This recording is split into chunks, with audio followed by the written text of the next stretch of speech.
boys Dustin Bonez and Chris Caputo. We're here as always, but today it's a little bit different because we are joined by lead singer of the band Wig Wam, Åge Sten Nilsen, a.k.a. Glam, and all of my friends from real life probably know of this band because I've made everybody listen to it at least once. Wow. And first off, I want to start out by saying happy birthday. Yeah, Because thank you. I'm an old guy. It's actually tomorrow, but yeah. are you doing anything fun to celebrate? Yeah, actually, we're going to a concert tomorrow, me and my wife. Our manager, Wigwam's manager, he's always also managing a band called Kaiser's Orchestra, Norwegian band, Oh, okay. singing in Norwegian language. Cool band, putting on a great show. So yeah, gonna be a little party, and then we're off to rehearsals and preparing for a Queen dinner show that we're doing here. Oh, yeah, because that's another thing that a lot of people don't realize. You have several bands, not just Wigwam. You've got the Queen Gotta make a tribute. living. Oh, yeah. And is Ammunition still going on? No. Actually, we when Wigwam parted, in the 2013, I really wanted to put on a new, to start a new band. I always loved being in a band. So we started Ammunition, but once we got together with Wigwam again, and uh, and Eric Mortensen got pretty busy with his Eclipse stuff, So, but I'm still working with the same guys. So I'm probably gonna do a solo album that is pretty much in the same vein as Ammunition. Probably gonna do Okay. the Mortensen's studio as well. Oh, that'll be interesting. Do you have a plan on when that's going to come out?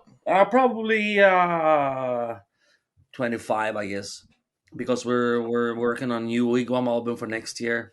But I'm probably Oh, gonna release a single or two, next year as a solo.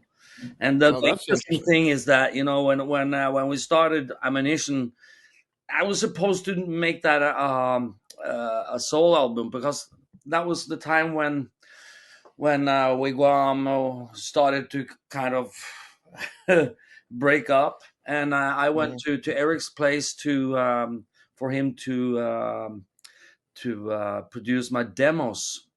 I was actually taping songs for the next Wigwam album, and when we broke up, I was actually about to release those songs as a solo project until Eric suggested with start a new band. Yeah, let's start Okay. a new band, but aren't aren't you aren't you pretty occupied with your Eclipse? But they weren't back then. They're more busy now than ever. So back then they didn't play that much. Is this the same Eclipse I'm thinking of? Swedish They, guys. did they play in the 80s? No. The night? This is a Okay. fresh new band from Stockholm. Okay. Yeah, Okay. they're on Frontiers. All right. But I want to say something right at the beginning, so we don't make sure everybody hears it. You guys are getting ready with Wigwam to come over to the United States for a few shows. I'm seeing we've got a few in January and we've got a few in August. So you're going to be making a couple of different trips this year. Yeah, the thing is, for a Norwegian band to come over, we need to have working visas. And last time we had to postpone the first tour because they couldn't they couldn't prepare our visas in time because it was crazy time after the corona, So Mm-hmm. so now we are applying for a 3-year visa. So Okay. it'd be easier for us to do one offs and just come over, and play. How big of a pain in the ass is that to get together when you're trying to come over to America and get your visas and everything? It's a real pain in the ass because before we can apply for visas, we need to have contracts done. So first, you need to establish all the contracts with the promoters and everything, and then you have to apply, and you never know how long time that will take because it's bureaucracy and that we don't have any control on that. So So the contract will be like, you know that you're going to play a certain venue, but they can't really set a certain date yet Yeah, because kind of. So, especially when you apply for 3 years visas, you have to have lots of contracts, and and it's spread for 3 years. So, so we have a lot of things coming in the U.S. So we're really happy to uh, get the plans going there. So it's gonna be cool. yeah, I'm excited to see that you guys are doing a few more, especially because they're all closer to me. Yeah, So I saw you guys played at the Whiskey a Go Go. yeah, that was cool. Very small, but there's a lot of history there. Are there any other sort of like countries or festivals or any venues on that the bucket list that you're just dying to go play a show at? I just like to see all the scenery and just to drive around. I suggested that to my wife a couple of years ago. Should we just go to America and just rent a car and just go off there for a month or two? And Just visit. now I get paid to do that, so that's great. Oh, that's awesome! I'm glad that you guys are getting it together, and you're recently married too. Has that changed anything in your life as far as like your music goes, or? Oh, happier, and more stable, maybe. Doesn't doesn't read that much, and a happier fellow. And I married this woman who's probably as crazy as me. So we're like buddies as well. So, and she's a singer, and we work together, and we have a great time together. So I actually feel very happy these days. And that can also reflect in the lyrics. Actually, I released a couple of soul albums where you can easily hear that I was the happiest guy in a period of my life. And yeah, when life gives you lemons. When you're writing a song and you're in the process of writing one of the songs that may be sort of more of an angry tone or more of a sad tone, that's maybe more about a past relationship that you were in. Does your wife ever be like, "Oh, there he is. He's in the basement again, writing a song about his ex girlfriend"? Well, that has been discussed actually. Who's that song about? And is this song about me? And, and sometimes also it's like fantasy stories. Like things that you've heard, friends stories. And just to get that feeling. But very often, especially on my solo albums, I tend to be more private and personal. So, but Wigwam, we like to put on a show. We like to entertain. Even though the last albums have been actually more personal than we used to do. In the back in the heydays where everything was just hooray. Oh yeah. But I like to write lyrics about funny characters or funny stories like we did with the Ammunition when I did that song called Shanghai with this guy who actually woke up in a bed with his she-mail. It's always those stories you hear, and yeah, she offered backdoor deals and everything. You're never more than one or two drinks away from that happening, guys. Don't judge your buddies here. No. I mean, I really love to have to have some fun elements, and some funny elements in the lyrics as well. So. Yeah. And you also cover some serious topics because there's one song, I believe it's Never Say Die, if I'm remembering correctly, that is about a domestic situation. Oh, I believe you mean Out of the Dark. Oh, Out of the Dark. That's right. It was Out of the Dark. That was about a domestic situation that someone was in. Oh. And you don't usually hear people talking about it from like a male's point of view. Actually, I think there are many more than we dare to think that are in situations like that. A lot of shame, and hard for people to be honest about. So I've noticed also lately with some of the more newer Wigwam stuff, I'm seeing you guys are starting to kind of not really phase out the caricatures that you used to play, but you're starting to rely less on them. You're becoming more Åge and less Glam Yeah, as time goes on. How much of that is intentional, or is it just a feeling of times are changing and it's very intentional. When we decided to get back together again, I had established a solo career in Norway, and I had moved away from the kind of character that I kind of played in Wigwam.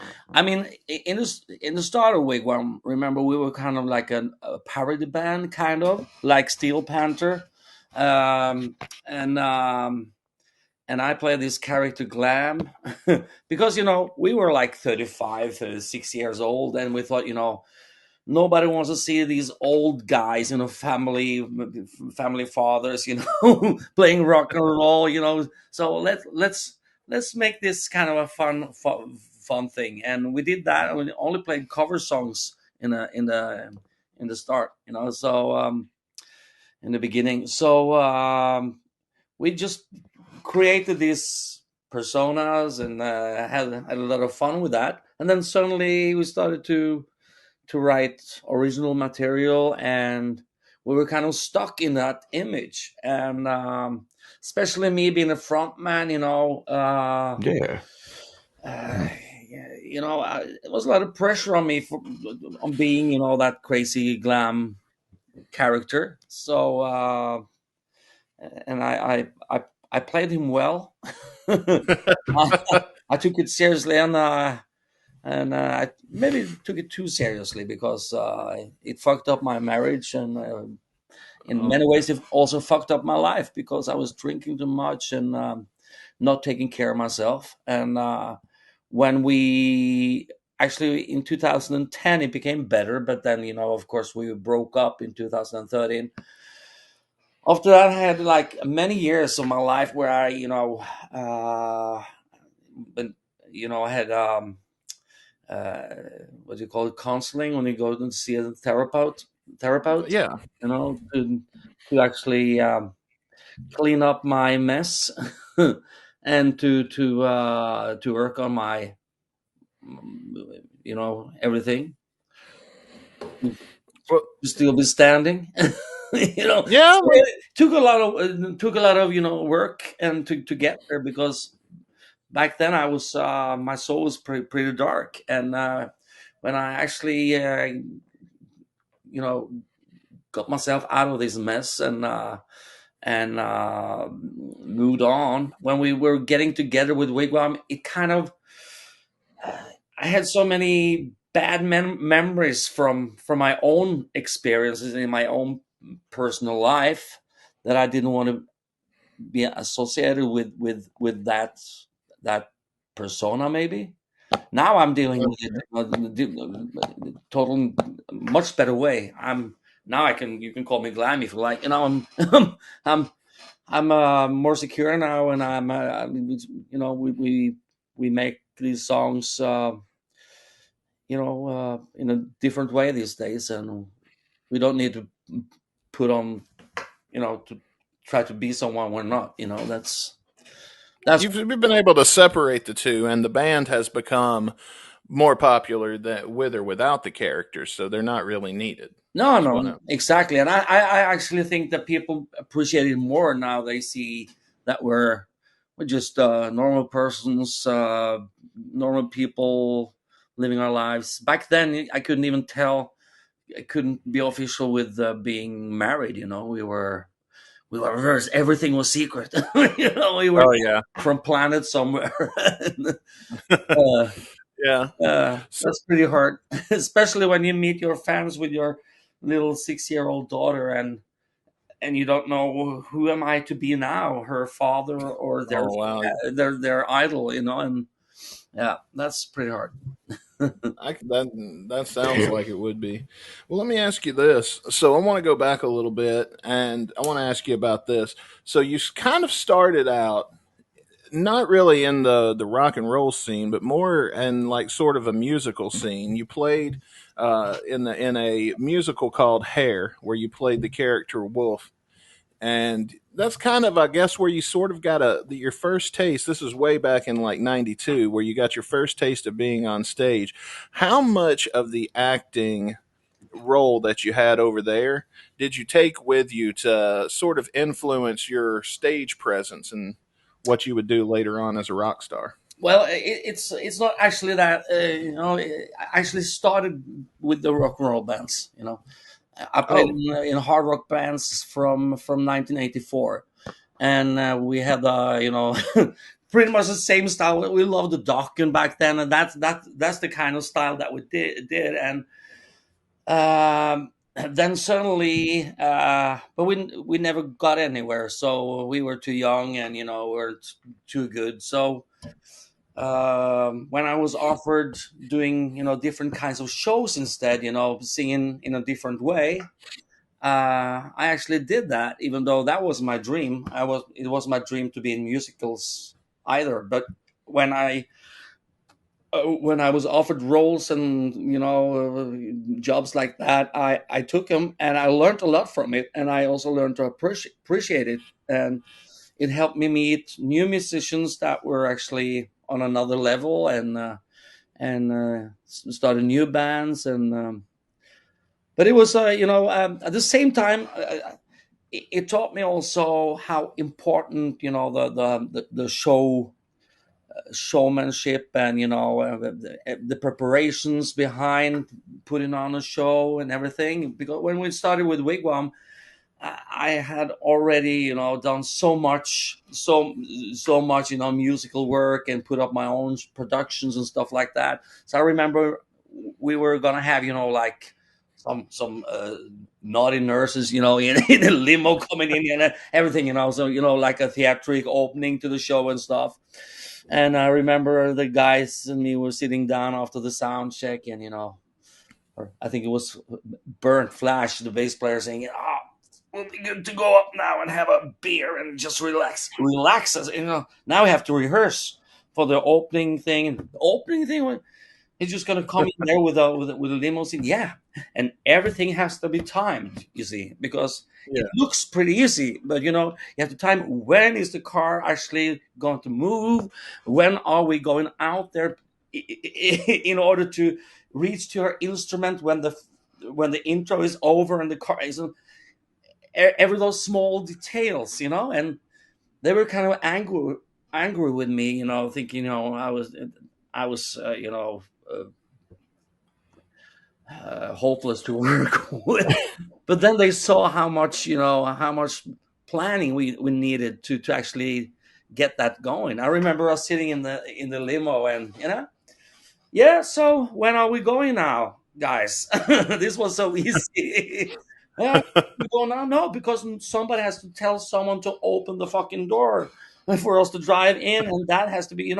There's a link. Yeah. There's a system here. Yeah. Have you ever had like one of those oh, what do you call it? Spinal tap moments? Like, If we've had Spinal Tap moments, yeah. oh yeah, I had some. Especially when you use these, platform boots. Oh, wow. That's typical, for the heel to fall off, and you go flat on your nose, and have Oh, you have no. a roadie coming in with gaffer tape. Oh my Oh, goodness. no. Person falling off the So stage. you'd be like in the middle of the song, you're singing while somebody's over here taping up the boot, and Yeah, yeah. oh man. I almost burnt up once.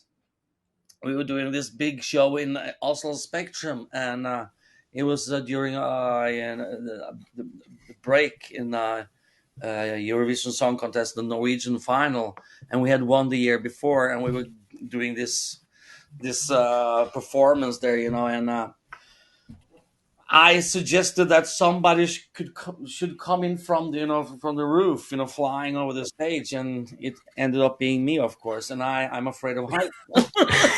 And I remember hanging up there for two songs before going down there, and I had this huge boa, and Oh I'm no. coming down, singing down there, and once I'm on the ground, the pyrotechnics got blowing off, and it caught fire in the boa. And luckily for me, the boa was hitched on the wire, so it was actually, it had a flame going up in the sky. But that could easily have been on me, and those spandex types that I used, the lycra thing that I wore, Yeah, they'll I melt would have, real easy.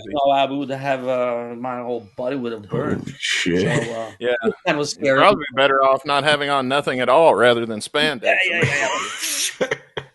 And Oh, I had wow. pyrotechnics in my eyes. I was blind for 3 minutes. That was scary stuff.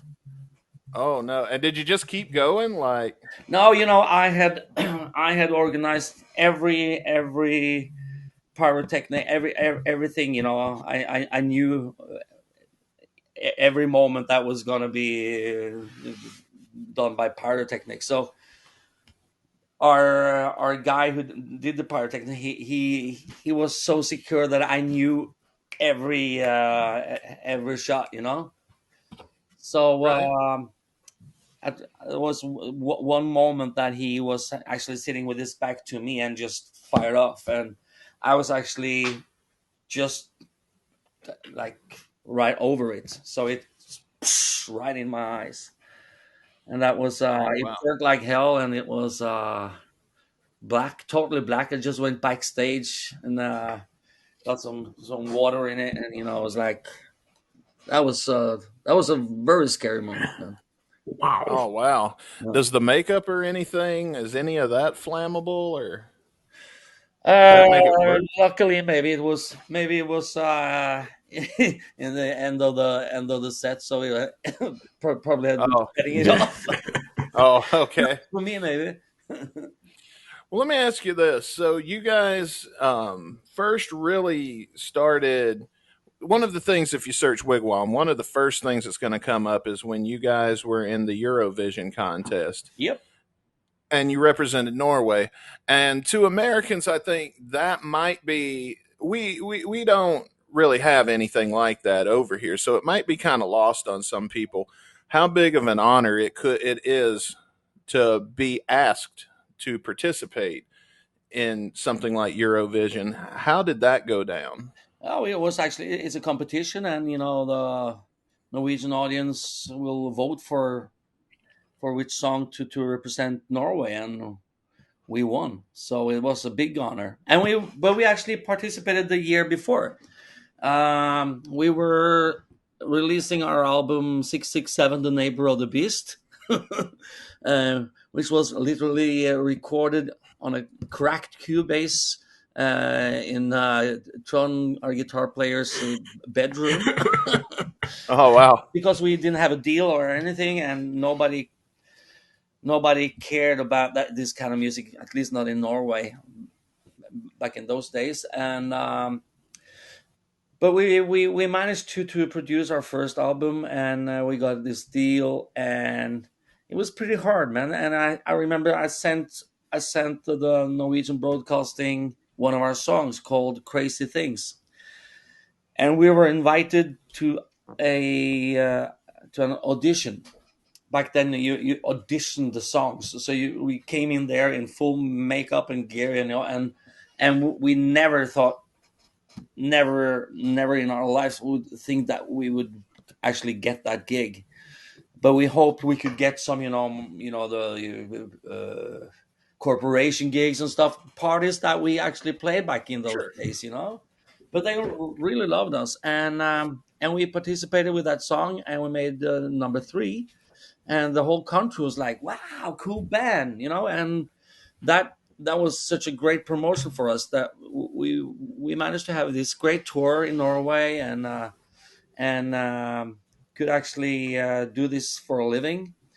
And so when but NRK, the Norwegian Broadcasting, they really thought we had bigger potential. So they wanted us to participate one more year, the next year, because they saw something new and fresh for that kind of, old fashioned competition, in music.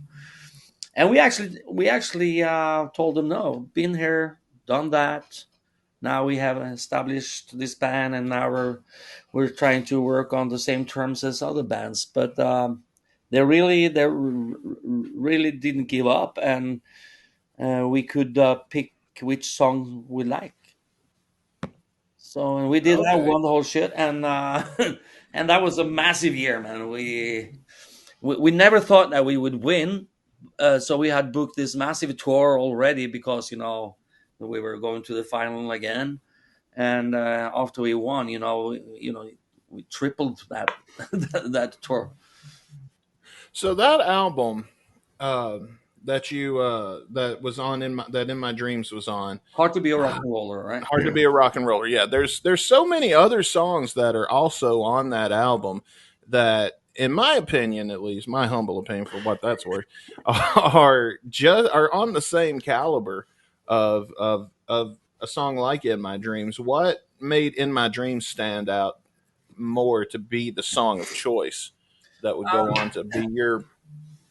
I have to tell you, first we released 667, The Neighbor of the Beast, and then we released Hard to Be a Rock and Roller, which was pretty much the same album with a new cover, and we just remixed some of the songs and we added some other songs, and then we were asked to do the Eurovision Song Contest again, and we had started to write for this next album called Wigwam Mania, and we had two songs that we actually discussed using, and one was "In My Dreams," which Tron had written, and a song that I had written called "Rock and Roll Chick Like You" or something, "Rock and Roll Girl Like You."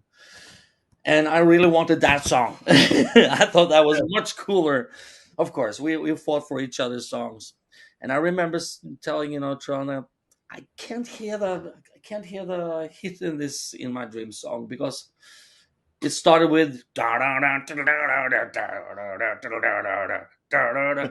Eurovision Song Contest you have 3 minutes, and you can't waste 8 bars on a riff that just repeats itself. So I remember telling him, this I can actually be positive if we started the song like dun dun dun dun dun dun dun, dun come on Dodo. Yeah, cool. And we did that, and that was a Oh, so that's where that comes from. huh? That's interesting that's where that comes from. Yeah. Because you need to be interesting. I'm 5 seconds after the song has started, people, you have to keep their attention. Da da da da. Certainly, yeah. People, especially today, more than ever. Yeah. But it was a fantastic possibility for us, and we worked hard. Oh yeah.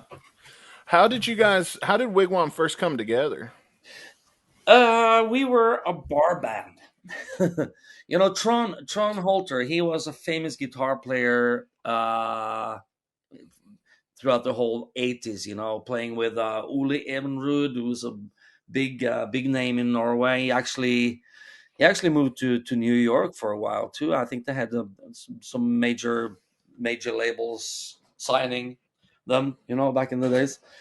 Yeah. And he had this gig in his hometown where he was putting together a jam band every Friday night, and in those days, live music was finally coming back again after a long time with only DJs, all that shit in 90s Oh stuff. yeah. So yeah, so Gross. we met and had this jam session every Friday night, and it was so cool to actually be able to sing the way I used to sing again, and to hear people playing instruments the way they used to play instruments again, because there was a period when you have too much vibrato in your voice, and you have to sing like this guy in Oasis, and everything hard rock was like taboo back then, so it was so fun to actually be able to play that good old music again. And we did that every Friday night, and we were called the Absolute Friday Band. But then Oh, nice. somebody actually wanted us to play a real concert at an 80s themed party. And that same week we decided on the image and the characters and everything, just to have some fun at that 80 party, So and that became very popular. So we got a lot of gigs, and we played a lot, and we did covers from Kiss and Motley Crue and Van Halen and all the bands that we loved. And once in a while we snuck in one of our own. We had started to write. We never introduced them as our own songs. You just Trojan horse them in there. Yeah, and- yeah. I was just play the song. Here's a song, And after the shows, people would come to us after the shows and ask, that Kiss song. Which album is that Kiss song from? I don't remember. And we never told people that they were our own songs. We just tried them, so to see if they would make it. Do you think people would have given them the same chance had they known they were originals? Or would it have been like, we ain't got time to listen to your demo, man? Like, Yeah, maybe people would, listen to them with different ears, maybe.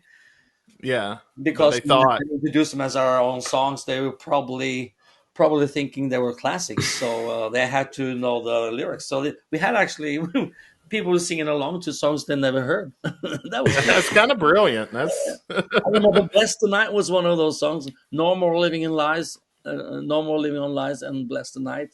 Some of the first songs that we played live. Yeah. Oh wow, that must have been awesome to be at one of those shows. Yeah, great days, man. We saw on Setlist FM, maybe it was a few months ago or something like that. You guys had done a show where it was mostly Kiss. Yeah. Kiss covers. Yeah, we were doing this this thing. We collaborated with Gene Simmons Moneybag Sodas, and we had this pre-party and after party after Kiss last show in Norway. So Kiss Army, they were one of the first to really open their arms to Wigwam. And they invited us to do a lot of Kiss expos and stuff like that. So we actually played with remember us playing with Eric Singer back in the days. We did wow songs with him, and we also recorded "I Was Made for Loving You" with Bruce Kulick. And Wait, so you guys did stuff on this?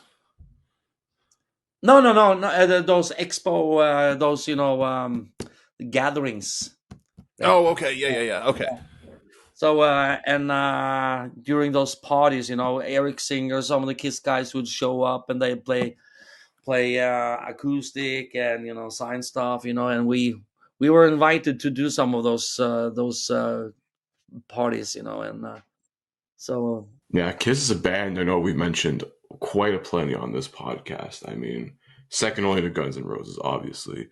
But I know the band's a huge influence on you, especially hearing all these stories as well. But I have to ask, favorite era of Kiss and why? That's pretty hard for me to decide. I'm that's difficult. I really love the Revenge era, because then I started to believe in Kiss again. I thought they lost it kind of in the last part of the 80s, and when I heard Unholy, I thought, wow, he's back. The mean guy is back. Yeah. It was a great album, but I grew up on Dynasty and Unmasked when I was like 10 years old, so I remember those albums, from my childhood, so Certainly. but we were always dreaming about seeing Kiss, the classic Kiss, in the Destroyer show and everything. Of course, Destroyer is the obvious choice, for me. It's the best Oh yeah. ever. Oh, that's a good one. Oh, he's the best one. And producer as well. But people they like to criticize them over Monster and Sonic Boom. I really like those two albums actually, I do too. especially Sonic Boom. It sounds you can easily hear that they're trying to create that kind of rock and roll over vibe again, and I think they really had some cool songs on it. You guys broke up in around 2012 ish. I believe.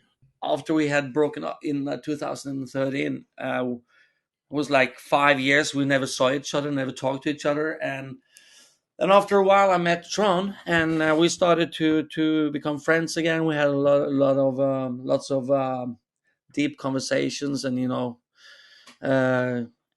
started to enjoy our company, again, and we started to meet the other guys, and for many years, I received calls from the Norwegian broadcasting that wanted to invite us for a one-off at the Eurovision Song Contest final. Here they are, shock performance. And every time they would call, I say, fuck no, I'm done with that. But there was this year, 2018, was it 2019 maybe? I actually told the guys that I had received this call again, and maybe we should finally do it because finally we had the right motivation because we were friends again. And the guys were like, "Wow, that would be cool. Just do a one-off, just do a couple of songs in that show." And one thing led to another, and if we're doing that show, maybe we should actually write a new song and release it as a single. Yeah, that would be cool. Maybe we should do one festival. Yeah, because we enjoyed our company again. So we were having a good time together, and I started to write music again. And this So it just snowballed. It was this like a snowball. And then of course the Corona came and everything was postponed. And then we actually had a chance to sit down and write music together, and we had never collaborated that good. We were having a good time writing together, and there was a lot of camaraderie and respect. And then we released our comeback album, Never Say Die, and got out there, wanted to get out and play. And we had this new agency, hard for them to book the band because of the Corona, and there was this latency, because, there were like booked shows that have been booked for 2 years, and they were not now taking, the whole summer, and we had to wait. It was crazy. So I was just wanting to know how the process was for having. Do you want to taste it? Be the theme song of the Peacemaker streaming series. Was it like a record label deal? Oh, it thing, was a sync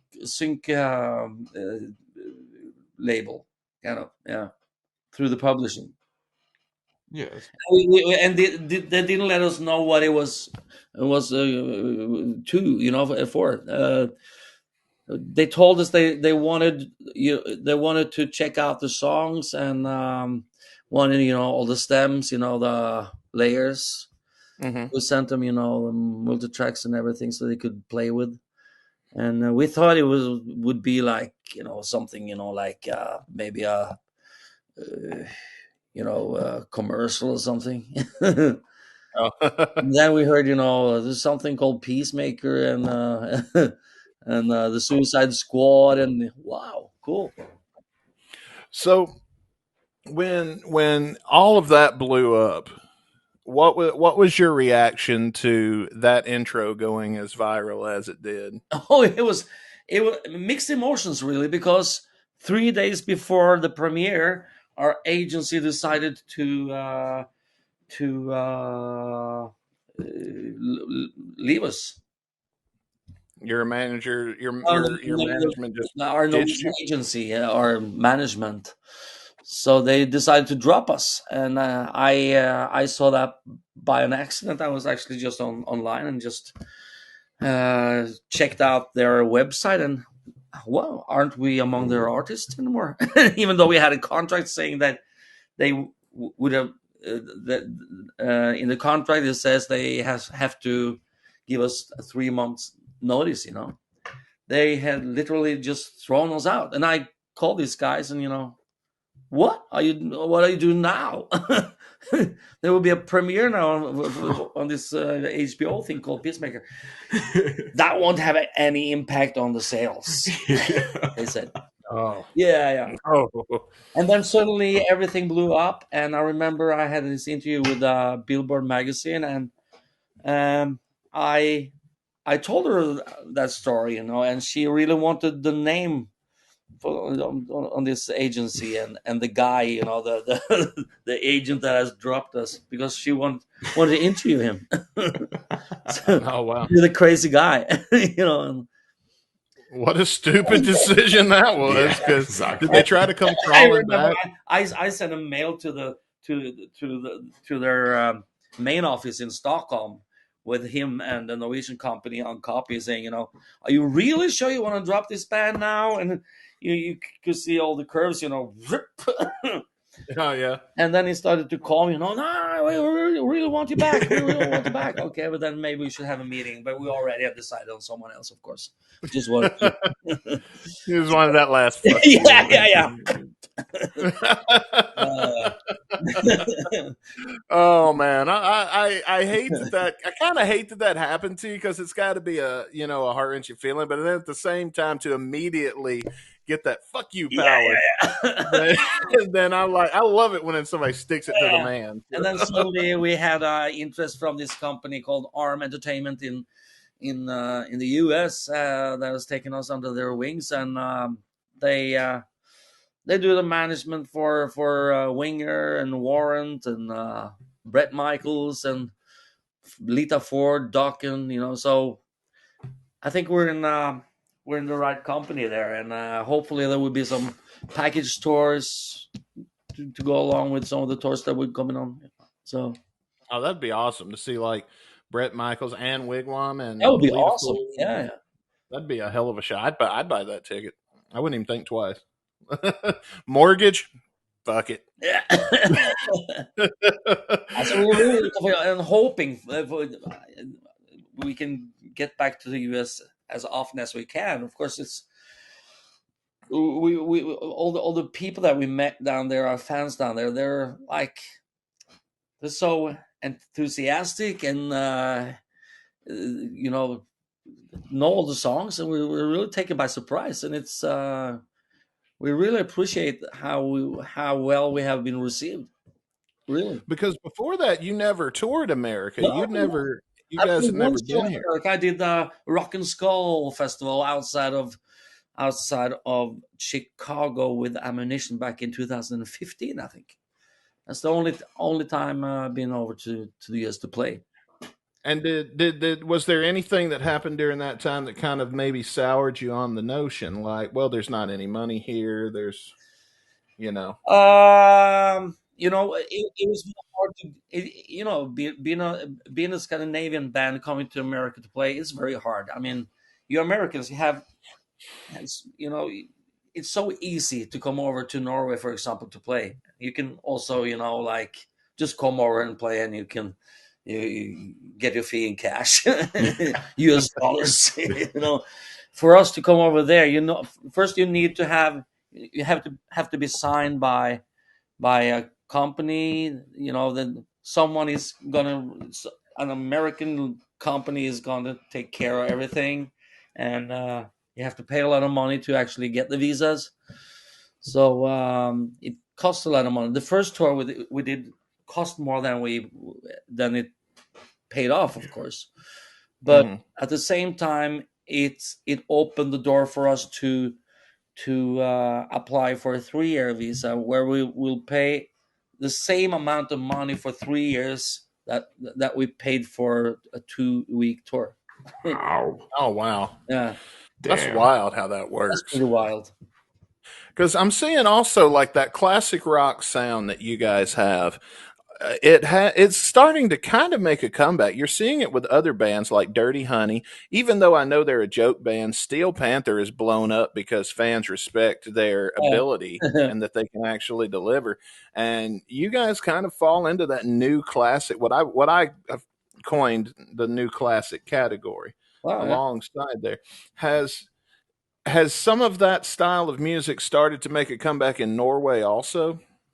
In Norway, yeah, kind of, because we see now we're not only having our age in the audience. We see youngsters coming to the show as well, and they're happy to see people on stage that actually are playing. They are actually singing, and there is no autotune or anything. Oh yeah. Or just a laptop with somebody pushes a button. Yeah. Here in Norway, we have the biggest artists here in Norway. They come to the show. They charge twice our fee, and they come with this USB, and everything is just pre-recorded, and they get away with it. Wow. And people, because I don't think people go to those concerts, or they don't treat it like a concert. They treat it like going to a party. So actually, it's like someone actually playing their music on a party, really. Sure. And when you experience that, like, see, personally, I've always hated that because I can listen to my radio here. Yeah, like I don't have to pay any money. Prefer when I go to concerts, I prefer to hear the live version, even though it doesn't sound as polished and as massive as it does on the album. I want to hear the real thing. Some of the bands these days, some of the biggest bands, they have so much pre-recorded stuff, that it doesn't feel live anymore. When you hear the singer's background harmonies and everything, and Sure, it feels kind of, yeah. Could listen to it back home, on YouTube instead. I like bands that actually also can do different versions of their songs live, and it's like, wow, that was a cool version. And of course, as a singer, I think it's much. I think it's much more interesting to hear a band that I like, and that night the singer had kind of a rough night. He had been singing for 4 weeks in a row, and you could hear that on his voice. And wow, I saw the other show that was better than today, and yesterday he had a flu. Going to some of the biggest concerts these days, the song is exactly the same every night because it's pre-recorded, and it's like, yeah. And yeah, but sometimes you can get a band that's better live than they are on them, like Kiss, for example. Sometimes, I would argue that their live shows are much better, or their live albums are much better than their. Yeah, but that wasn't live though. Yeah, well, and and I think that maybe 90% of Paul Stan's vocal these days are pre-recorded, but he has. They're on their victory lap now, so for me it doesn't matter. But if we come to this with new bands that are gonna make a name for themselves, and they don't play a note on stage, that kind of reminds me of Milli Vanilli, right? Yeah, why is that? That's a good point, because why is it okay for everybody else to do it, but this one band does it, and we just kick them to the curb? Might as well bring them back into the fold and let them have a Wow. That was I think cool. one of them to record your songs and just send two young blokes out to dance and mime to your songs, and you can sit back home and collect the money.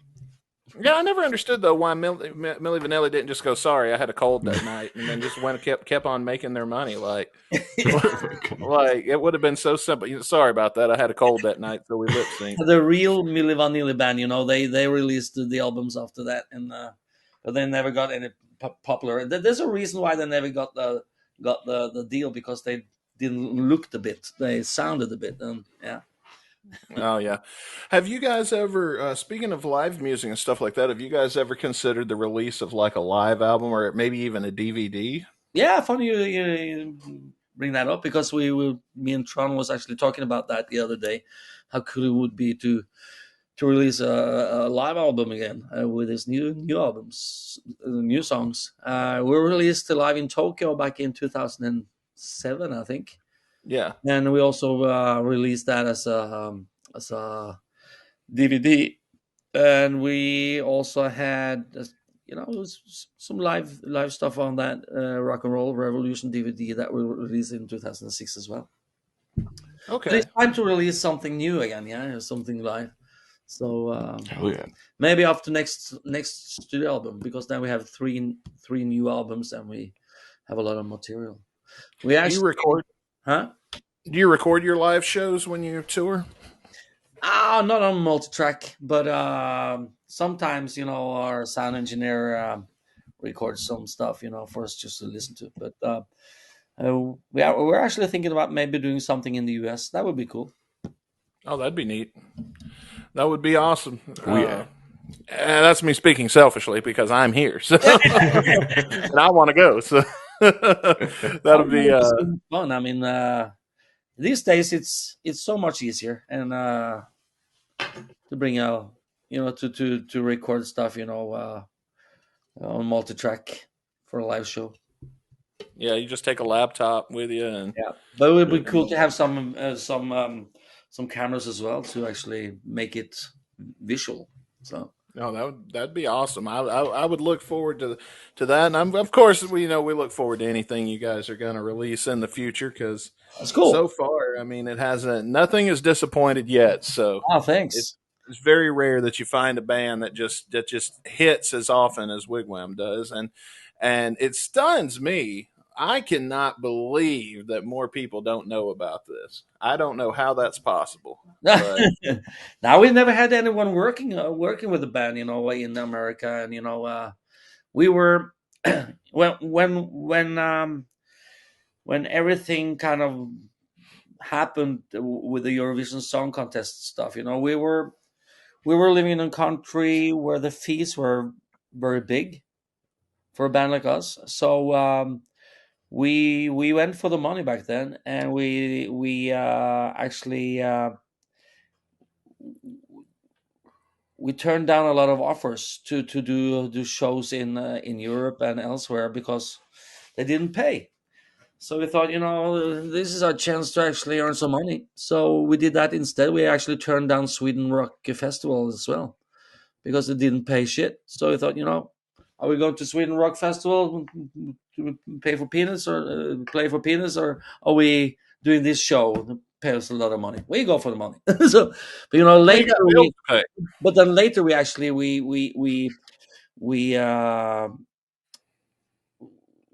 were a bit sad that we had gone with the money for a lot of reasons, because we should have done Sweden Rock Festival. We should have played more in Europe.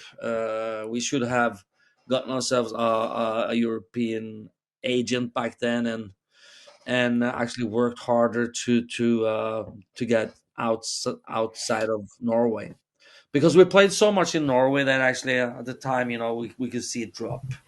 We played in every block in every corner. Oh fuck! Are they coming here again? No, we get tired of these fuck ups. well, it's kind of I guess for a fan it'd be a good problem to have, but then at the same time I can see that when you diminish the rarity of it, that it doesn't Yeah, the draw. leave people wanting more. And back then, I remember us. We had so many fans on the front rows that we knew had seen. They came to the fourth or fifth concert in a row, so we started to kind of feel bad for playing the same songs over and over again. We didn't think about the 15,000 behind them, so we started to play obscure songs to please these, the the hardcore base, and people in the back, started to wonder what kind of shitty songs are they. Yeah.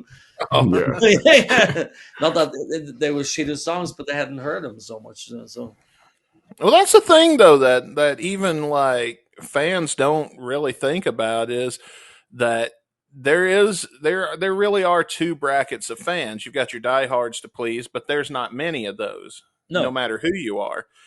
But then you've got your all, like you said, the people behind them, and that's where all the money's coming from. Yep. And that's just part of the business. Well, I want to respect your time, and we're getting ready to wrap up here. And I got to thank you for coming on. It was so nice talking to you from the ice cold Norway. Yeah. Minus Yeah, 50 degrees. yeah, it's incredibly cold over there right now. I couldn't even imagine. I'm really looking forward to coming down to Key West as well. Bringing my. Oh yeah, it'd be nice in Florida. No wonder you guys play Florida so much. Coming down with mosquito. That's gonna be great. They pay good too, apparently. Well, you guys can head over to wigwamofficial.com. Link is in the description. Check and see where Wigwam's going to be playing, and they even have a spot where you can request a city. So if enough of you guys go in and request a certain city on their website, then things might be the best way to make things happen to be able to see the band. Thank you for having me.